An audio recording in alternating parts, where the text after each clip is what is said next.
আপনি কি বারবার প্রস্রাবের বেগে অস্বস্তি বোধ করছেন? দিনে বা রাতে স্বাভাবিকের চেয়ে বেশিবার বাথরুমে যেতে হচ্ছে? এটি কেন হয় এবং কখন এটি চিন্তার কারণ তা সংক্ষেপে জেনে নিন কি মূল কারণসমূহ।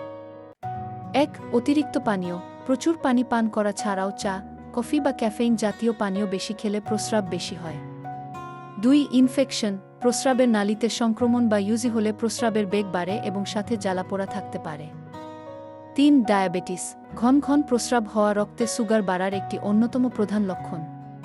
৪. মানসিক চাপ। অনেক সময় অতিরিক্ত দুশ্চিন্তা বা নার্ভাসনেসের কারণেও শরীরের উপর এমন প্রভাব পড়ে। কখন ডাক্তার দেখাবেন? যদি প্রস্রাবের সাথে জ্বালাপোড়া, তলপেটে ব্যথা বা ঘুমের মধ্যে বারবার উঠতে হয়, তবে দেরি করবেন না। এটি পিত্তথলি বা অন্য কোনো অভ্যন্তরীণ সমস্যার ইঙ্গিত হতে পারে। উপসংহার: সুস্থ থাকতে পর্যাপ্ত পানি পান করুন, কিন্তু অস্বাভাবিক লক্ষণ দেখা দিলে দ্রুত একজন বিশেষজ্ঞ ডাক্তারের পরামর্শ নিন। সুস্থ থাকুন, সচেতন থাকুন।